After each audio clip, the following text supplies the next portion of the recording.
이 집에 너가 있을 줄 몰랐는데.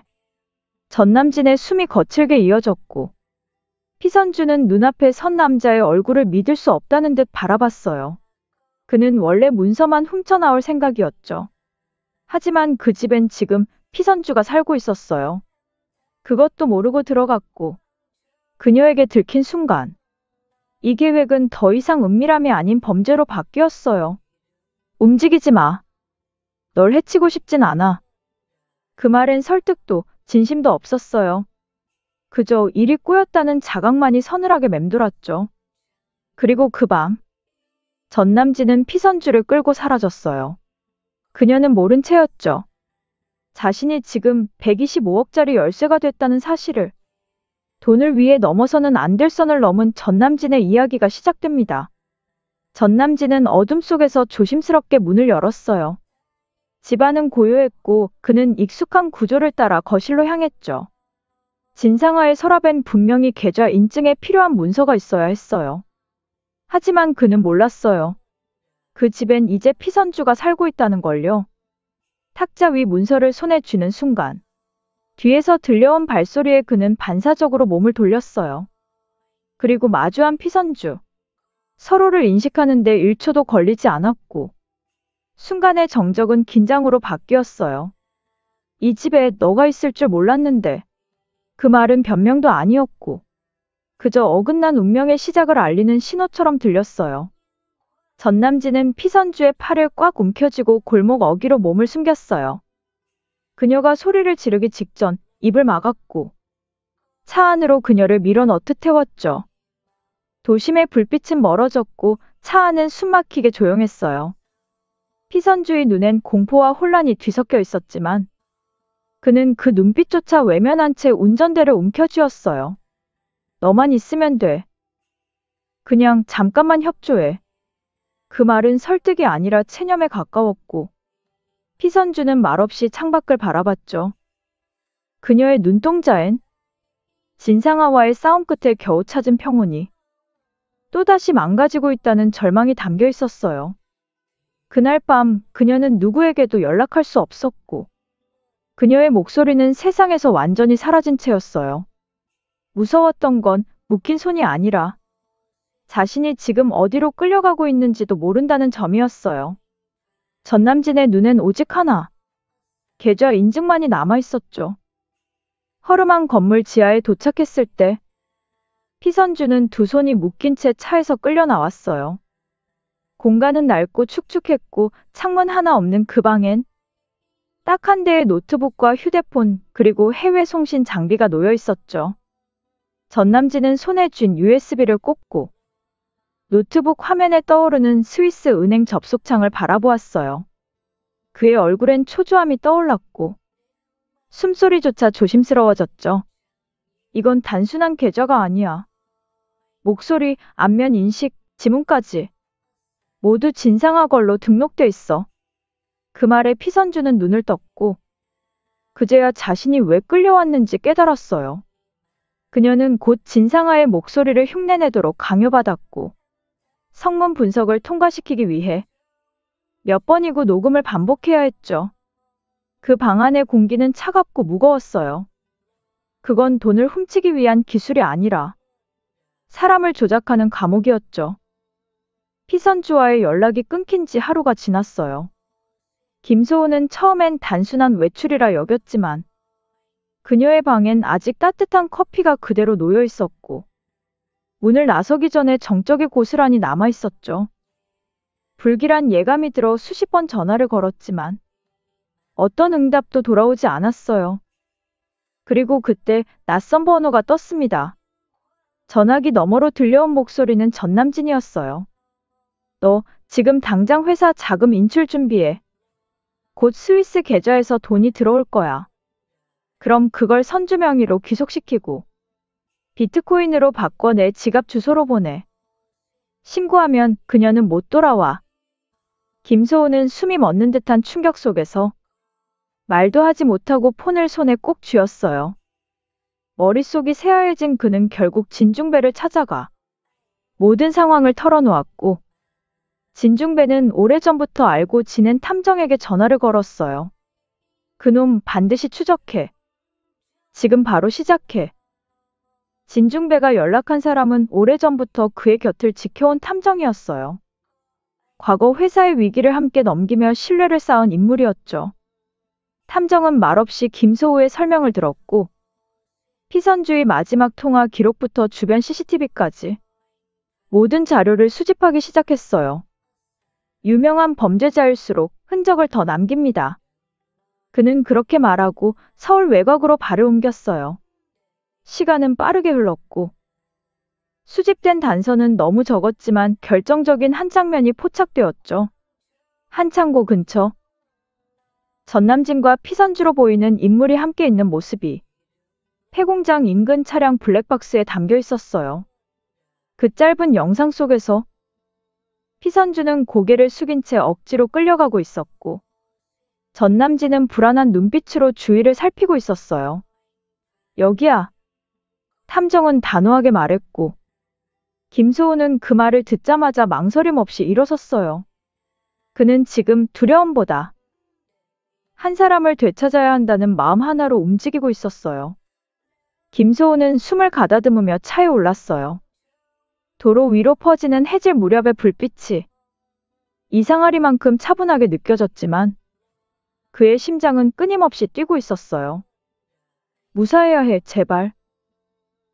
그는 마음속으로 수십 번 되뇌었고 손에 쥔 휴대폰은 진작 식은 채였죠. 한편 창고 안에서 피선주는 벽에 기대 앉아 있었어요. 손목은 여전히 묶여 있었고 전남진은 계좌 이체를 완료한 후 잠시 눈을 붙이고 있었죠. 그녀는 숨소리조차 조심하며 주변을 살폈어요. 창밖은 이미 어두워져 있었고 어디선가 낡은 철문이 바람에 흔들리는 소리가 들렸죠. 누군가 나를 찾고 있을까? 그 생각 하나로 버티고 있었어요. 그리고 그 순간 김소우의 차가 마지막 골목으로 접어들었고 두 사람의 시간이 서서히 하나의 선으로 맞물리기 시작했어요. 차가 멈춘 순간 김소우는 아무 말 없이 문을 열었어요. 폐공장 뒤편 잡초와 녹슨 철문 사이로 난 좁은 통로를 따라 그는 천천히 하지만 단단한 걸음으로 걸었죠. 창고 안은 여전히 침묵으로 가득했지만 그 침묵은 오히려 숨이 막힐 만큼 무거웠어요. 김소우는 걸음을 멈춘 뒤 살짝 열린 철문 사이로 안쪽을 살폈고 그 순간 피선주의 흐릿한 실루엣이 눈에 들어왔어요. 그녀는 벽에 묶인 채 고개를 숙이고 있었죠. 그의 심장은 요동쳤고 손에 쥔 작은 손전등이 흔들리기 시작했어요. 하지만 그보다 먼저 창고 안 깊숙한 곳에서 인기척이 느껴졌고 그 기운은 날카롭게 바뀌고 있었어요. 전남진은 눈을 떴고 창밖에서 들려오는 발소리에 눈빛이 바짝 날카로워졌어요. 그는 조용히 주머니를 더듬었고 거기엔 어두운 쇠파이프 하나가 손에 잡혔어요. 전남진은 조용히 일어섰어요. 어깨 근육은 경직되어 있었고 눈빛은 이미 싸움을 준비하는 짐승 같았죠. 그는 피선주 쪽을 바라보다 천천히 시선을 돌려 철문 쪽으로 걸어갔어요. 걸음 하나하나가 무겁고 낮았지만 그 안엔 긴장과 계산이 섞여 있었어요. 밖에서 손전등 빛이 스치는 걸 본 그는 숨을 죽이며 철제 기둥 뒤로 몸을 숨겼죠. 반면 피선주는 미세한 발소리를 느끼고 천천히 눈을 떴어요.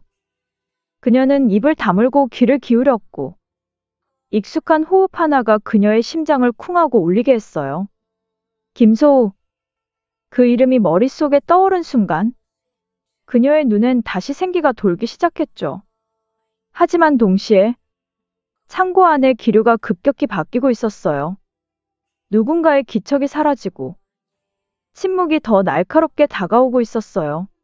그건 폭풍이 오기 전에 고요였어요. 피선주는 묶인 손목을 천천히 움직여봤어요. 몇 시간째 묶여있던 로프는 살짝 느슨해진 듯 손가락 끝에서 감촉이 달라져 있었죠. 그녀는 그 작은 변화를 감지하고 숨을 죽이며 손가락을 조금씩 움직였어요.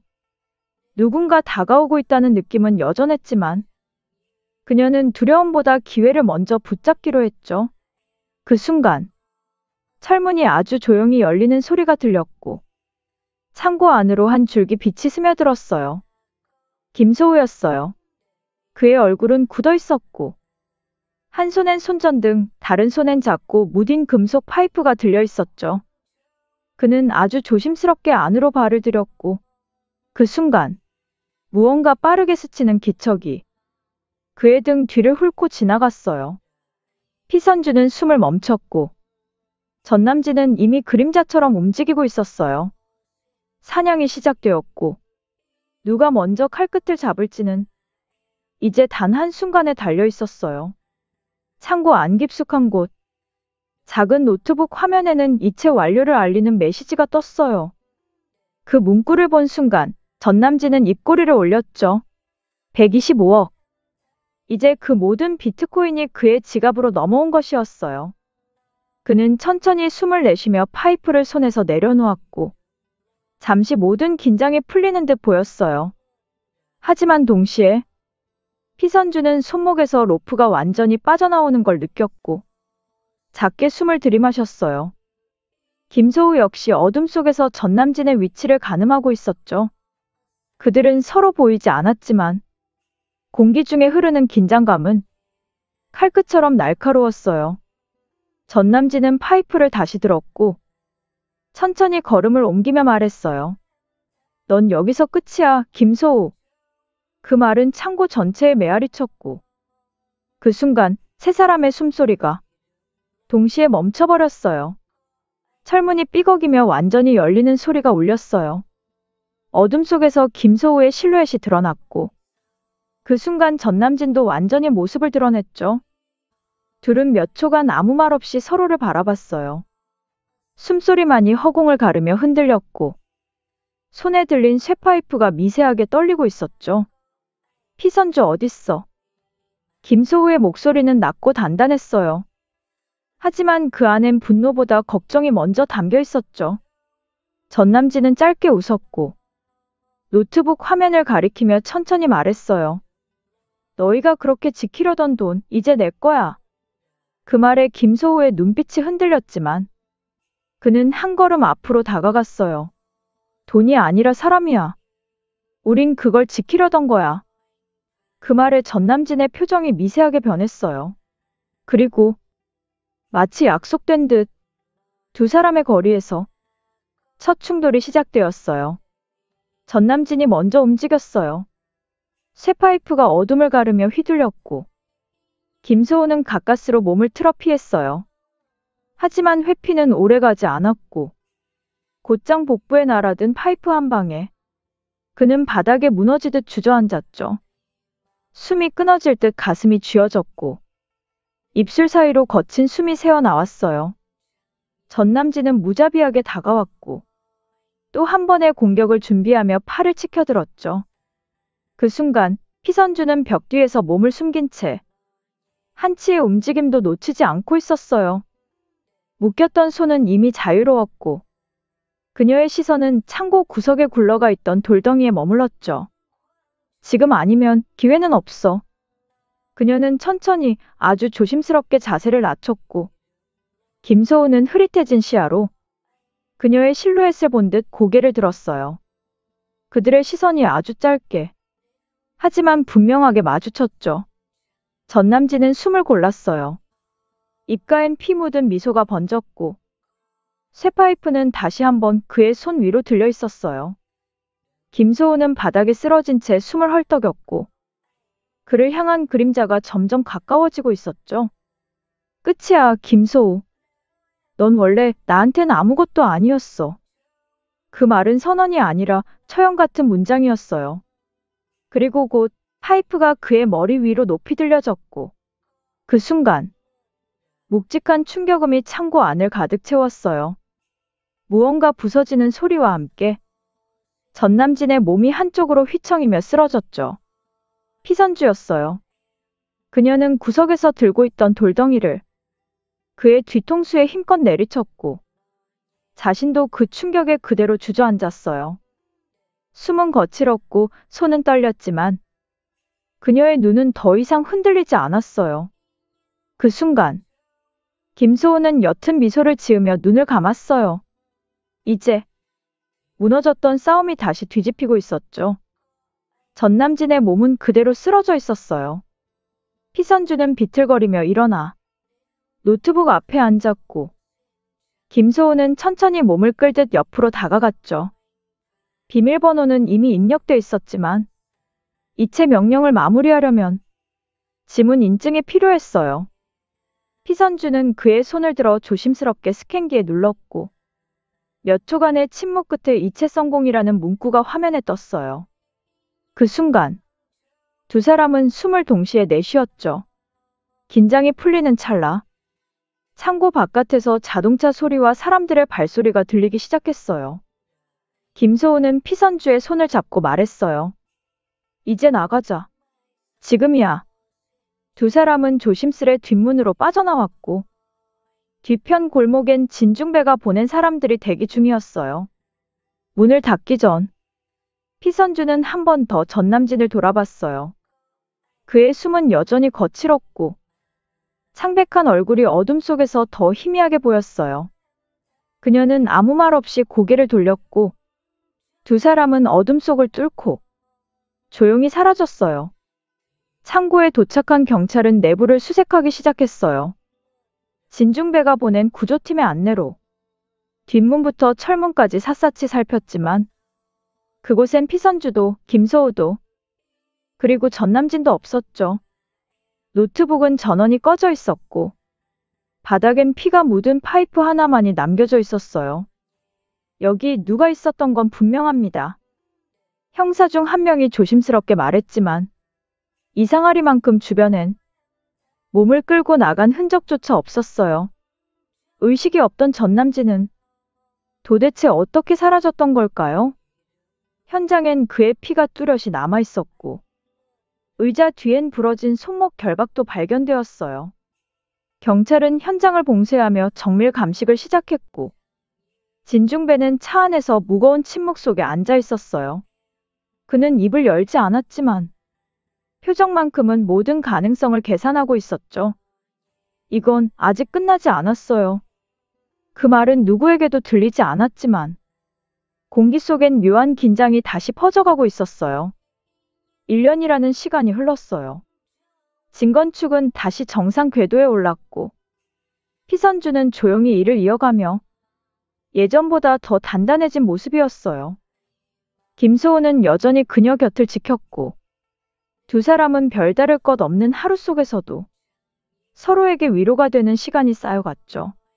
하지만 평온한 풍경 속에도 가끔씩 찾아오는 불안은 완전히 사라지지 않았어요. 지하주차장을 지날 때, 창밖에 비친 그림자가 어색하게 느껴질 때, 그리고 낯선 번호가 핸드폰에 찍힐 때, 그들의 몸은 자연스럽게 굳어졌어요. 그날 밤, 피선주는 우편함에 꽂힌 편지 한 통을 발견했어요. 발신인은 없었고, 겉봉엔 오직 그녀의 이름만이 또렷하게 적혀 있었죠. 그녀는 잠시 망설이다 편지를 조심스럽게 열었어요. 그 안에는 단 한 줄. 그러나 그 문장은 마치 공기처럼 그녀의 심장을 스치고 지나갔어요. 피선주는 조용히 봉투를 열었어요. 부드러운 종이 한 장이 손끝에서 바스락거렸고 잉크 냄새가 미세하게 퍼졌죠. 그녀는 눈썹을 살짝 찌푸리며 천천히 편지지를 펼쳤어요. 그 안에는 길지 않은 글귀가 또박또박 적혀 있었어요. 하지만 그녀는 그 문장을 바로 읽지 않았어요. 읽는 순간 무언가가 되돌릴 수 없게 될 것만 같았거든요. 피선주는 숨을 들이쉬고 편지를 내려다보았어요. 그리고 입술을 꾹 다문 채 시선을 천천히 문장 위로 옮기기 시작했죠. 그 순간 문 밖에서 인기척이 들렸고 그녀는 반사적으로 편지를 접어 손에 감쌌어요. 누군가 계단을 오르고 있었고 그 발소리는 아주 익숙하면서도 낯설게 느껴졌죠. 편지는 여전히 그녀의 손 안에 있었어요. 그러나 아직 그 문장은 마음속에서 완전히 펼쳐지지 않았어요. 그날 이후 피선주는 주변의 작은 변화들에 더 예민해졌어요. 엘리베이터에서 마주치는 낯선 얼굴, 회사 앞에 오래 머무는 검은 차량, 우연이라 하기엔 반복되는 누군가의 시선. 모두 우연처럼 보였지만 그녀의 직감은 그것이 다시 시작되는 무언가라고 말하고 있었어요. 김소우 역시 느꼈어요. 사무실 창문 너머. 언제나와 다름없는 거리인데 어딘가 모르게 기류가 달라져 있었죠. 전남진이 사라진 그날 이후 처음으로 느껴지는 이 낯선 공기. 그는 책상 위에 놓인 자신과 피선주의 사진을 바라보다 조용히 전화기를 들었어요. 선주 씨, 요즘 좀 이상하지 않아요? 그녀는 잠시 침묵하다 말했죠. 응. 누군가 우리를 보고 있는 느낌이 들어요. 그 말은 단순한 불안이 아니었어요. 마치 잊었다고 생각한 이야기가 다시 페이지를 넘기기 시작한 것 같았죠. 진중배는 요즘 들어 이상한 감각을 자주 느꼈어요. 책상 위에 쌓인 서류 더미 사이. 자신도 모르게 자주 손이 가는 오래된 파일 하나가 있었죠. 그건 1년 전 전남진 실종 이후 더 이상 열지 않기로 마음먹었던 기록이었어요. 하지만 오늘은 달랐어요. 피선주와 김소우 모두에게서 같은 기류가 느껴졌고 그건 단순한 불안이 아니었죠. 그는 천천히 파일을 꺼내 먼지가 쌓인 표지를 쓸어내렸어요. 거기엔 붉은 글씨로 비공개 추적이라 적혀 있었고 서류 안엔 해외 통화 기록, 비트코인 지갑 이동 내역, 의심스러운 출입국 시도 정보까지 빼곡히 적혀 있었어요. 진중배는 안경을 고쳤으며 서류를 하나씩 넘기기 시작했죠. 그리고 마지막 페이지. 수신자 미상의 이메일 캡처 한 장이 눈에 들어왔어요. 그 제목은 단순했지만 섬뜩하게 낯익은 단어가 있었죠. 다시 시작한다. 서울경찰청 사이버 수사팀으로 한 통의 제보가 접수됐어요. 발신자는 익명이었고 첨부된 파일엔 단 하나의 영상 링크가 들어있었죠. 영상 속 배경은 동남아시아의 어느 뒷골목 같았고 화질은 흐렸지만 카메라를 피하는 듯 걷는 남자의 실루엣은 어딘가 익숙했어요. 그는 검은 모자에 선글라스를 썼고 카메라 근처를 스쳐 지나가던 순간 잠깐 고개를 돌리며 얼굴 일부가 포착됐죠. 수사팀은 즉시 영상 캡처를 분석했고 AI 대조 시스템 결과 일치율 96.3%, 전남진과 거의 동일한 얼굴 구조였어요. 이 영상은 불법 거래가 이뤄지는 지역의 CCTV에서 우연히 수집된 장면이었고 영상이 촬영된 날짜는 단 3일 전이었죠. 수사팀은 진중배에게 즉시 보고했고 그는 눈을 감은 채 조용히 중얼거렸어요. 살아있군, 역시 그럴 줄 알았어. 진중배의 전화를 받은 피선주는 한동안 아무 말도 하지 못했어요. 수화기 너머로 들려온 말은 단순했죠. 전남진, 살아있어. 그 말은 짧았지만 그녀의 머릿속에서 모든 기억을 다시 불러왔어요. 창고의 어둠, 돌을 들던 순간의 공포, 그리고 그를 등지고 떠나던 마지막 뒷모습. 그녀는 숨을 깊게 들이마셨고 눈을 감은 채 창밖을 바라봤어요. 하늘은 흐렸고 창틀 위엔 오래된 먼지가 쌓여 있었죠. 지금까지 쌓아온 평온은 그 이름 하나로 다시 흔들리기 시작했어요. 그건 단순한 공포가 아니었어요. 전남진이라는 이름은 그녀에게 위험이 아니라 끝나지 않은 싸움 그 자체였죠. 피선주는 천천히 눈을 떴고 책상 위 편지를 다시 꺼내 펼쳤어요. 이번엔 그 문장을 끝까지 읽을 준비가 되어 있었어요. 피선주는 책상 위에 놓인 편지를 조심스레 펼쳤어요. 종이는 여전히 부드럽게 말려 있었고 그 위에 적힌 문장은 그날 그대로 남아 있었죠. 그녀는 이번엔 눈을 피하지 않았어요. 한 글자씩 또박또박 문장을 따라가며 읽어 내려갔어요. 내가 다시 돌아갈 거다. 그 한 줄은 단순했지만 그녀의 심장엔 벼락처럼 박혔어요. 전남진은 여전히 살아있었고 이제는 자신이 돌아올 것을 예고하고 있었죠. 그것도 조용히, 누구보다 정확한 타이밍에. 피선주는 손끝에 힘을 주었고 편지를 조용히 접어 서랍 안에 넣었어요. 그리고 천천히 몸을 일으켜 창밖을 바라봤죠. 세상은 여전히 평온해 보였지만 그녀의 눈빛은 이미 달라져 있었어요. 그래, 돌아와. 이번엔 내가 끝내줄 테니까. 그 말은 누구에게도 들리지 않았지만 그 순간부터 이야기는 다시 쓰이기 시작했어요. 같은 시각 김소우 역시 책상 위에서 한 통의 편지를 발견했어요. 보낸 사람 없이 도착한 그 편지는 피선주가 받은 것과 똑같은 종이, 똑같은 손글씨였죠. 그는 천천히 봉투를 뜯고 조용히 편지를 펼쳤어요. 내가 다시 돌아갈 거다. 그 문장을 본 순간 그의 얼굴에 감정이 스쳐 지나갔지만 그 누구보다 조용히 그 문장을 받아들였어요. 전남진이 살아있다는 사실은 놀랍지 않았어요. 어쩌면 그 역시 그날 이후 단 한 번도 그가 죽었다고 믿은 적이 없었던 거였죠. 김소우는 편지를 다시 접어 양복 안쪽 포켓에 넣었고 천천히 창밖으로 시선을 돌렸어요. 피선주에게 연락할 생각은 들지 않았어요. 그녀는 이미 준비를 끝냈을 거라는 걸 그는 알고 있었죠. 하지만 자신은 조금 다르게 준비할 생각이었어요.